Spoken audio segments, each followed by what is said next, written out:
سورہ فاتحہ کی ایک زکوٰۃ کا طریقہ اور ہے جسے زکوٰۃ صغیر کہتے ہیں، چھوٹی زکوٰۃ ادا کرے۔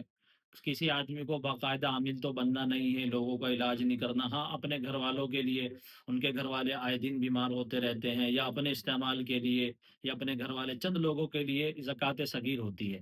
یعنی جو باقاعدہ بہت علاج و معالجہ تو کرے نہیں، لیکن ہاں اپنے لیے، اپنے تعلق والوں کو، کسی کو دم وم کرنے کے لیے جو عمل کر لیتا ہے، تو اسے بہت لمبی چوڑی زکوٰۃیں ادا کرنے کی ضرورت نہیں ہوتی، بہت زیادہ پابندی کر نبھانے کی بھی ضرورت نہیں ہے۔ جب اس کو باقاعدہ بہت سے مریض نہیں دیکھنے ہیں، تو پھر اس کا طریقہ یہ ہوتا ہے کہ 143 مرتبہ روزانہ وقت متعین کر کے پڑھے۔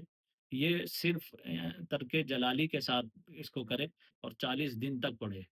اس سے کیا ہوگا، جب 40 دن مکمل ہو جائیں گے تو وہ اس کی زکوٰۃ صغیر ادا کرے گا، یعنی چھوٹی اس کی زکوٰۃ ادا ہو جائے گی، اور اس سے وہ تقریباً 1 سال تک اس کو استعمال میں لا سکتا ہے، اور اس کی نورانیات کا فائدہ اٹھا سکتا ہے۔ بعض لوگوں کا تجربہ یہ بھی ہے کہ زکوٰۃ صغیر اس کی سورہ فاتحہ کی 7 سال تک کام کرتی ہے، لیکن 7 سال تک کے بھی اس کو روز آنا پابندی کے ساتھ اس کو پڑھنا پڑے گا۔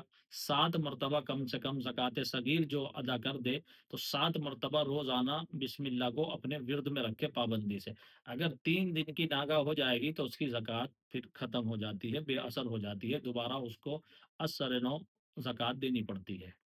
جو زکوٰۃ کبیر ادا کرے، 1.25 لاکھ کی جو زکوٰۃ ہم نے بتائی ہے، 3125 مرتبہ روزانہ 40 دن تک جو پڑھتا ہے، اس کو بھی روزانہ سورہ فاتحہ کی پابندی کی ضرورت ہوتی ہے۔ وہ تقریباً 29 مرتبہ روزانہ پڑھے۔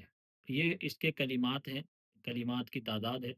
تو زکوٰۃ کبیر ادا کرنے والا 29 مرتبہ روزانہ سورہ فاتحہ کو اپنے ورد میں رکھے۔ اگر وہ اس کو چھوڑے گا اور اس کے اندر گیپ کرے گا، تو پھر وہ اس کی زکوٰۃ ختم ہو جائے گی، اس کو دوبارہ سے زکوٰۃ ادا کرنی پڑے گی۔ اگر کوئی قرآن کریم کے مزید معلومات چاہتا ہے یا کورس کرنا چاہتا ہے، تو ہمارے دیے گئے نمبر پر رابطہ کر سکتے ہیں۔